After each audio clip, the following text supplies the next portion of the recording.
ನಮಸ್ಕಾರ. ಇದು mega focus. ನಾನು ಶಶಿಧರ ಭಟ್. ಇವತ್ತಿನ 3 ಪ್ರಮುಖ ಸುದ್ದಿಗಳು. ಪ್ರಾದೇಶಿಕ ಪಕ್ಷಗಳ ಅಂತ್ಯ, ಪ್ರತಿಪಕ್ಷಗಳ ನಿರ್ಮೂಲನಕ್ಕೆ ಯತ್ನ, ಏಕಪಕ್ಷ ಜನತಂತ್ರದತ್ತ ಭಾರತ. ಇದು ಭಾಳ ಮಹತ್ವದ ಸುದ್ದಿ ಚುನಾವಣಾ ಫಲಿತಾಂಶದ ನಂತರ. ಎರಡನೇ ಸುದ್ದಿ, ಉಪಚುನಾವಣೆಯಲ್ಲೂ ಗೆಲ್ಲದ BJP, ಆಡಳಿತ ವಿರೋಧಿ ಅಲೆಯ ಲಾಭ ಕೂಡ ದೊರಕಲಿಲ್ಲ. BJPಗೀಗ ಆತ್ಮ ವಿಮರ್ಶೆಯ ಕಾಲ. ವಿಜಯ್ ಎಂದರೆ ಸರಳತೆ, 40 ರೂಪಾಯಿ ಮೀಟರ್ ಶರ್ಟ್, ಸಾಮಾನ್ಯರೊಡನೆ ಒಡನಾಟ. ತ್ರಿಷಾ ಆಗ್ತಾರಾ ಇನ್ನೊಬ್ಬ ಜಯಲಲಿತಾ? ಸೊ ಈ 3 ಸುದ್ದಿಗಳನ್ನ ತಮಗೆ ತಿಳಿಸೋದಕ್ಕೆ, ವಿವರಿಸೋದಕ್ಕೆ, ಸುದ್ದಿಯ ಹಿಂದಿನ ಸುದ್ದಿಯನ್ನು ನೀಡೋದಕ್ಕೆ ತಮ್ಮೆದುರು ಎಂದಿನಂತೆ ಹಾಜರಾಗಿದ್ದೀನಿ. ಈಗ ಮೊದಲ ಸುದ್ದಿ ಅಂತ, ಪಶ್ಚಿಮ ಬಂಗಾಳವನ್ನು BJP ಕ್ಯಾಪ್ಚರ್ ಮಾಡಿದೆ. ಅದರೊಂದಿಗೆ ಕೆಲವು ರಾಜ್ಯಗಳನ್ನು ಹೊರತುಪಡಿಸಿದರೆ ಇಡೀ ಭಾರತ BJPಯ ತೆಕ್ಕೆಗೆ ಸಿಲುಕೊಂಡಿದೆ. ಸೊ BJP ಅಧಿಕಾರಕ್ಕೆ ಬಂದ ದಿನದಿಂದ ಕಾಂಗ್ರೆಸ್ ಮುಕ್ತ ಭಾರತದ ಕುರಿತು ಮಾತನಾಡ್ತಾ ಇತ್ತು. ಕಾಂಗ್ರೆಸ್ ಮುಕ್ತ ಭಾರತ ಅಂದರೆ ಅದು ಒಂದು ಜನತಂತ್ರದ ಹತ್ಯೆ ಅನ್ನುವ ಅರಿವು ಕೂಡ ಈ ಕೇಸರಿ ಪಕ್ಷಕ್ಕೆ ಇರಲಿಲ್ಲ. ಯಾಕೆಂದರೆ ಜನತಂತ್ರ ವ್ಯವಸ್ಥೆಯಲ್ಲಿ ವಿರೋಧಿಸುವವರು ಇರಬೇಕು, ವಿರೋಧ ಮಾಡುವವರು ಇರಬೇಕು, ಪ್ರತಿಪಕ್ಷ ಇರಬೇಕು. ಯಾರ್ಯಾರು ಜನತಂತ್ರವನ್ನು ಪ್ರೀತಿಸ್ತಾರೋ ಅವರು ಪ್ರತಿಪಕ್ಷ ಇರಬೇಕು ಅಂತಾರೆ. ಅಂತಹ ಒಂದು ಪರಂಪರೆ ಭಾರತದಲ್ಲಿ ಇತ್ತು. ಜವಾಹರ್ಲಾಲ್ ನೆಹರು ಅವರು ವಿರೋಧಿಗಳನ್ನು ಇಷ್ಟಪಡ್ತಿದ್ದರು. ಹಾಗೆಯೇ ಅಟಲ್ ಬಿಹಾರಿ ವಾಜಪೇಯಿ ಅವರು ವಿರೋಧಿಗಳನ್ನ ಇಷ್ಟಪಡ್ತಿದ್ದರು, ಪ್ರಶ್ನಿಸುವವರನ್ನ ಇಷ್ಟಪಡ್ತಾ ಇದ್ದರು. ಜನತಂತ್ರದ ಮೂಲ ಗುಣ ಅಂತಂದರೆ ಪ್ರಶ್ನಿಸುವವರನ್ನು ಇಷ್ಟಪಡುವುದು ಮತ್ತು ಪ್ರಶ್ನಿಸುವವರಿಗೆ ಉತ್ತರ ಕೊಡುವುದು ಅಂತ. ಆದರೆ ಆ ಪರಂಪರೆ ಸಾವಕಾಶವಾಗಿ ಮಾಯ ಆಗ್ತಾ ಬಂತು. 2014ರ ನಂತರ ಭಾರತದಲ್ಲಿ ಪ್ರತಿಪಕ್ಷವನ್ನು ಮುಗಿಸುವ ಒಂದು ಅತಿ ದೊಡ್ಡ ಷಡ್ಯಂತ್ರದ ಕಾರ್ಯಾರಂಭ ಮಾಡಲಾಯಿತು. ಅದಕ್ಕೆ ಮಾಡಿದ ಬಹಳ ಮುಖ್ಯವಾದ ಕೆಲಸ ಅಂತಂದರೆ ಸೆಂಟ್ರಲ್ ಏಜೆನ್ಸೀಸ್ಗಳ ಬಳಕೆ. ಕೇಂದ್ರೀಯ ತನಿಖಾ ಸಂಸ್ಥೆಗಳನ್ನು ಬಳಸಿಕೊಂಡು ದಟ್ಟು ಸತತವಾಗಿ ಪ್ರತಿಪಕ್ಷ ನಾಯಕರುಗಳ ಮೇಲೆ ದಾಳಿ ನಡೆಸಲಾಯಿತು, ಒತ್ತಡ ಹಾಕಲಾಯಿತು. ಯಾರ್ಯಾರು ಭ್ರಷ್ಟ ನಾಯಕರಿದ್ದರೋ, ಯಾರ್ಯಾರ ಮೇಲೆ ಭ್ರಷ್ಟತೆಯ ಆರೋಪ ಇತ್ತೋ, ಯಾರ್ಯಾರು ಈ ಒತ್ತಡವನ್ನು ತಡೆದುಕೊಳ್ಳೋಕ್ಕೆ ಸಾಧ್ಯ ಆಗಲು ಅವರೆಲ್ಲ BJP ಸೇರಿದರು. ಹೀಗಾಗಿ ಇವತ್ತು ನೋಡಿ, BJPಯ ಭಾಳಷ್ಟು ಮುಖ್ಯಮಂತ್ರಿಗಳು ಎಲ್ಲ ಕಾಂಗ್ರೆಸ್ನಿಂದ ಬಂದವರೇ. ಅವರು ಆಸಾಮ್ನ ಅವರು ಶರ್ಮಾ ಇರ್ಬೋದು, ಶರ್ಮಾ, ಇನ್ನೊಬ್ಬರು ಮತ್ತೊಬ್ಬರು ಎಲ್ಲ ಕಾಂಗ್ರೆಸ್ಸಿಂದ ಬಂದವರು. ಈಗ ಇವನ್ ತೃಣಮೂಲ್ ಕಾಂಗ್ರೆಸ್ನಿಂದ ಬಂದಂತಹ ಅಧಿಕಾರಿ ಏನಿದ್ದಾರೆ ಅವರು ಪಶ್ಚಿಮ ಬಂಗಾಳದ ಮುಖ್ಯಮಂತ್ರಿ. ಅಂದರೆ ಬಹಳ ಸ್ಪಷ್ಟವಾಗಿ 2 ರೀತಿಯ ಕಾರ್ಯಾಚರಣೆಯನ್ನು BJP ಪ್ರಾರಂಭ ಮಾಡ್ತು. ಒಂದು ಕಡೆ ಪ್ರತಿಪಕ್ಷವಾದ ಕಾಂಗ್ರೆಸ್ಸನ್ನು ಮುಗಿಸುವುದು, ಅದಾದ ನಂತರ ಅದು ತೆಗೆದುಕೊಂಡ ಹೆಜ್ಜೆ ಅಂದರೆ ಪ್ರಾದೇಶಿಕ ಪಕ್ಷಗಳನ್ನು ಮುಗಿಸ್ಬೇಕು ಅನ್ನೋದು. ಈಗ ನೋಡಿ, ಮಹಾರಾಷ್ಟ್ರದ ಉದಾಹರಣೆಯನ್ನು ತೆಗೆದುಕೊಳ್ಳಿ. ಅಲ್ಲಿ ಶಿವಸೇನೆಯನ್ನು ಮುಗಿಸಲಾಯಿತು, NCPಯನ್ನು ಮುಗಿಸಲಾಯಿತು, ಹಾಗೆಯೇ ಅವರನ್ನೆಲ್ಲ ಒಡೆದು BJPಯ ಜೊತೆ ಸೇರಿಸಿಕೊಳ್ಳಲಾಯಿತು. ಈ ಪರಂಪರೆಯನ್ನು ವ್ಯವಸ್ಥಿತವಾಗಿ BJP ಮುಂದುವರಿಸ್ಕೊಂಡು ಬಂತು. ಈಗ ಲೇಟೆಸ್ಟಾಗಿ ಇದು TMCಯನ್ನು ಮುಗಿಸುವಂತಹ ಯತ್ನ. ಇದನ್ನು ಮುಗಿಸೋದಕ್ಕೆ ಬೇರೆ ಬೇರೆ ಮೆಕ್ಯಾನಿಸಮ್ಗಳನ್ನು BJP ಬಳಸ್ತಾ ಇದೆ ಅನ್ನೋದು. ಏನು ಮೆಕ್ಯಾನಿಸಮ್ ಅಂತ ಅಂದರೆ, ಒಂದು ಸೆಂಟ್ರಲ್ ಏಜೆನ್ಸಿಗಳನ್ನು ಬಳಸುವುದಾದರೆ, ಇನ್ನೊಂದು ಚುನಾವಣಾ ಪ್ರಕ್ರಿಯೆ ಇದೆಯಲ್ಲ, ಇವತ್ತಿನ ಚುನಾವಣಾ ಪ್ರಕ್ರಿಯೆ ಮತ್ತು ಚುನಾವಣಾ ಆಯೋಗದ ಮನಸ್ಥಿತಿ ಮತ್ತು ನಿಲುಮೆಯ ಕುರಿತು ಅಂತಾರಾಷ್ಟ್ರೀಯ ಮಟ್ಟದಲ್ಲಿ ಪ್ರಶ್ನಿಸುವಂತಹ ವಾತಾವರಣ ಸೃಷ್ಟಿಯಾಯಿತು. SIR ಏನಿದೆ, ಈ ಒಂದು ಮತದಾರರ ಪಟ್ಟಿಯ ಪರಿಷ್ಕರಣೆ, ಅದರ ಉದ್ದೇಶ ಏನು ಅನ್ನೋದು ಈಗ ಬಹಿರಂಗವಾಗ್ತಾ ಇದೆ. ಅದರ ಹಿಂದಿರುವ ದುಷ್ಟ ಮನಸ್ಸು ಹೇಗೆ ಜನತಂತ್ರದ ಕಗ್ಗೊಲೆಯನ್ನು ಮಾಡ್ತಾ ಇದೆ ಅಂತ. SIR ಮೂಲಕ ತಮ್ಮನ್ನು ಯಾರು ವಿರೋಧಿಸ್ತಾರೆ, ಯಾರ ಮತ ತಮಗೆ ಬರೋಲ್ವೋ ಅಂಥವ್ರನ್ನ ಮತದಾರರ ಪಟ್ಟಿಯಿಂದ ಹೊರಗಿಡುವಂಥ ಯತ್ನ. ಈ SIR ಇದೇನಿದೆ, ಇದು ಕೂಡ ಪಶ್ಚಿಮ ಬಂಗಾಳದಲ್ಲಿ ಪ್ರಭಾವ ಬೀರಿರುವ ಎಲ್ಲ ಸಾಧ್ಯತೆ ಇದೆ. ಯಾಕೆಂದರೆ 90 ಲಕ್ಷ ಮತದಾರರು ತಮ್ಮ ಮತದಾನದ ಹಕ್ಕನ್ನು ಕಳೆದುಕೊಂಡಿದ್ದಾರೆ. ಇದು ಒಂದು ರೀತಿಯ ಹಿಸ್ಟಾರಿಕ್ ಅಂತ.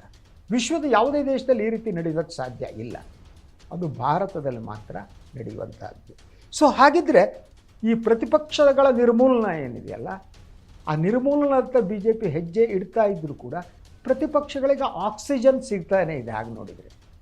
ಸೊ ಕೇರಳದಲ್ಲಿ UDF ಗೆಲುವಿದೆಯಲ್ಲ, ಅದು ಕಾಂಗ್ರೆಸ್ಸಿಗೆ ಒಂದು ಆತ್ಮವಿಶ್ವಾಸವನ್ನು ಕೊಡುವಂಥದ್ದು. ಸೊ ಈಗಾಗಲೇ ಕರ್ನಾಟಕ ಹಾಗೆಯೇ ತೆಲಂಗಾಣ ಮತ್ತು ಹರಿಯಾಣದಲ್ಲಿ ಏನು ಕಾಂಗ್ರೆಸ್ ಅಧಿಕಾರದಲ್ಲಿದೆ, ಈಗ ಕೇರಳದಲ್ಲೂ ಅಧಿಕಾರಕ್ಕೆ ಬರುವ ಮೂಲಕ 4 ರಾಜ್ಯಗಳಲ್ಲಿ ಕಾಂಗ್ರೆಸ್ ಅಧಿಕಾರ ನಡೆಸ್ತಂತೆ. ಅದು ಸಣ್ಣದಲ್ಲ. ಸೊ ಇಂತಹ ಯಶಸ್ಸುಗಳಿರ್ತಾವಲ್ಲ, ಅದು ಶಕ್ತಿಯನ್ನು ತುಂಬುತ್ತಾ ಹೋಗುತ್ತೆ. ಒಂದು ರಾಜಕೀಯ ಪಕ್ಷಕ್ಕಿರಲಿ ಅಥವಾ ಒಬ್ಬ ವ್ಯಕ್ತಿಗಿರಲಿ, ಎಲ್ಲ ಮುಳುಗಿದೆ ಅನ್ನುವಾಗ ಹುಲ್ಲು ಕಡ್ಡಿಯ ಹಾಗೆ ಇಂತಹ ಯಶಸ್ಸುಗಳು ಶಕ್ತಿಯನ್ನು ತುಂಬುತ್ತಾ ಹೋಗ್ತವೆ. ಕಾಂಗ್ರೆಸ್ಸಿಗೆ ಈಗ ದಟ್ ಒಂದು ಕೇರಳದ ಯಶಸ್ಸು ಅವರಿಗೆ ಶಕ್ತಿಯನ್ನು ತುಂಬಿದರೆ, ಇನ್ನೊಂದು ಕರ್ನಾಟಕದ ಉಪಚುನಾವಣೆಯಲ್ಲಿ 2 ಕ್ಷೇತ್ರಗಳಲ್ಲಿ ಗೆದ್ದಿರೋದು ಕೂಡ ಕಾಂಗ್ರೆಸ್ಸಿಗೆ ಶಕ್ತಿಯನ್ನು ತುಂಬುತ್ತೆ. ಇನ್ನು ತಮಿಳುನಾಡು ವಿಚಾರಕ್ಕೆ ಬಂದರೆ ವಿಜಯ್ ಅವರಿಗೆ ಕಾಂಗ್ರೆಸ್ ಬೆಂಬಲ ನೀಡುವ ಸಾಧ್ಯತೆ ಇದೆ ಅಂತ ಹೇಳಲಾಗುತ್ತೆ. ಸೊ ಅದ್ರ ಜೊತೆ ಗೊತ್ತಾ, ರಾಹುಲ್ ಗಾಂಧಿ ಮತ್ತು ವಿಜಯ್ ನಡುವೆ ಅತಿ ಆತ್ಮೀಯವಾದ ಸಂಬಂಧ ಇದೆ. ಇದು ಭಾಳ ಜನರಿಗೆ ಗೊತ್ತಿರಲಿಕ್ಕೆ ಸಾಧ್ಯ ಇಲ್ಲ. ಆ ಕಾರಣಕ್ಕೆ ವಿಜಯ್ ಗೆದ್ದ ತಕ್ಷಣ ರಾಹುಲ್ ಗಾಂಧಿಯವರು ವಿಜಯ್ಗೆ ಫೋನ್ ಮಾಡಿ ಮಾತನಾಡಿ ಅವ್ರನ್ನ ಅಭಿನಂದಿಸಿದರು. ಅದಕ್ಕೂ ಮೊದಲು ಚುನಾವಣೆಗಿಂತ ಮೊದಲಾಗ ಅವರೇನು ವಿಜಯ್ ಪಕ್ಷವನ್ನು ಕಟ್ಟುವುದಕ್ಕಿಂತ ಮೊದಲು ಕಾಂಗ್ರೆಸ್ಸಿಗೆ ಬರುವಂತೆ ರಾಹುಲ್ ಗಾಂಧಿ ವಿಜಯ್ ಅವರನ್ನು ಆಹ್ವಾನಿಸಿದ್ರಂತೆ. ಆದರೆ ವಿಜಯ್ ಪಕ್ಷ ಕಟ್ಟಿದ್ರು. ಪಕ್ಷ ಕಟ್ಟಿದ ಮೇಲೆ ಚುನಾವಣೆಯ ಸಂದರ್ಭದಲ್ಲೂ ಕೂಡ ಸೊ ಕಾಂಗ್ರೆಸ್ ಜೊತೆ ಹೊಂದಾಣಿಕೆ ಮಾಡಿಕೊಳ್ಳುವ ಮಾತುಕತೆ ನಡೀತಾ ಇತ್ತು.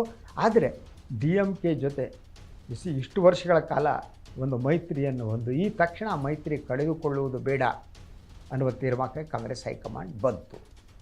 ಸೊ ಆದರೆ TVK ಜೊತೆ ಹೋಗಿದರೆ ಕಾಂಗ್ರೆಸ್ಸಿಗೆ ಇನ್ನಷ್ಟು ಸ್ಥಾನ ಸಿಗ್ತಾ ಇತ್ತು ಏನೋ, what ever it may be.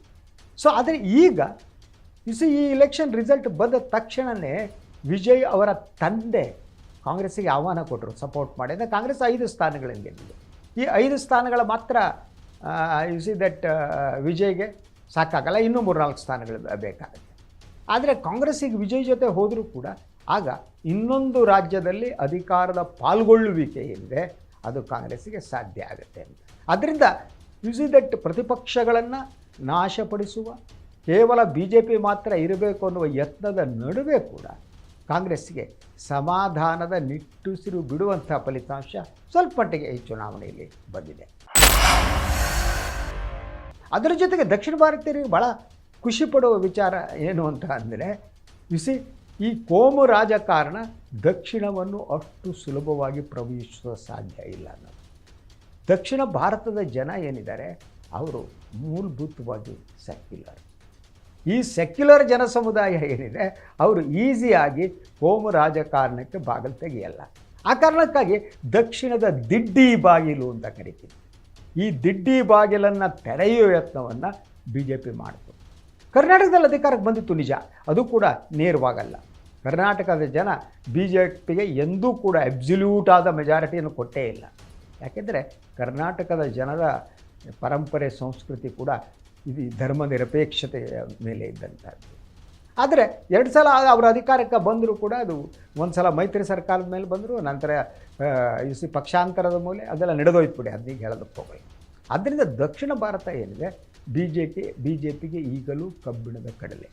ಯಾಕೆಂದರೆ ದಕ್ಷಿಣ ಭಾರತ ಸೆಕ್ಯುಲರ್ ಆಗಿರುವುದಕ್ಕೆ ಮೂಲಭೂತ ಕಾರಣ ಶಿಕ್ಷಣ. ಇಲ್ಲಿ ಸುಶಿಕ್ಷಿತರಿದ್ದಾರೆ, ಆದ್ದರಿಂದ BJPಗೆ ಕಷ್ಟ. ಎನಿವೆ, ಆದರೆ ದುಃಖಕರವಾದ್ದು ಅಂದರೆ ಪ್ರಾದೇಶಿಕ ಪಕ್ಷಗಳ ನಾಶ ಅಂತ. Slowly they are killing regional parties. ಒಂದೊಂದೇ ರೀಜ್ನಲ್ ಪಾರ್ಟೀಸನ್ನು BJP ಕೊಲ್ತಾ ಇದೆ. ಆ ಲಿಸ್ಟ್ನಲ್ಲಿ ಈಗ TMCನೂ ಬಂದು ಸೇರಿದಂತಾಗುತ್ತೆ. ಇದು ಒಂಥರ ದೀದಿಯವರ ಮಹಾಪತನ ಅಂತಲೇ ಕರಿತೀನಿ ನಾನು. ಅದಕ್ಕೆ ಅವರ ಮಮತಾ ಬ್ಯಾನರ್ಜಿಯವರ ಕಾರಣವೂ ಇದೆ, ಅದು ನಾವು ಅಲ್ಲ ಕಳೆಯೋಕ್ಕಾಗಲ್ಲ. ಆದರೆ ಒಟ್ಟಾರೆಯಾಗಿ ಫಲಿತಾಂಶ ಇದೆಯಲ್ಲ, ಅದು ಈ ಪ್ರಾದೇಶಿಕ ಪಕ್ಷಗಳ ದಟ್ ಅವರ ಆತ್ಮಹತ್ಯಾ ರಾಜಕಾರಣ ಒಂದು ಕಡೆ ಆದರೆ BJP ಸಂಪೂರ್ಣವಾಗಿ ತನ್ನ ವಿರೋಧಿಗಳೇನಿದ್ದಾರೆ, ವಿರೋಧ ಏನಿದೆ ಅದನ್ನು ಹತ್ತಿಕ್ಕುವ ರಾಜಕಾರಣವನ್ನು ಮಾಡ್ತಾಯಿದೆ. ಮಾತಾಡಕೂಡದು ಅಂತ ಈ ದೇಶದಲ್ಲಿ ಏಕಪಕ್ಷೀಯವಾದ ಜನತಂತ್ರ ಬರುತ್ತಾ ಅನ್ನುವ ಅನುಮಾನ ಇದೆ.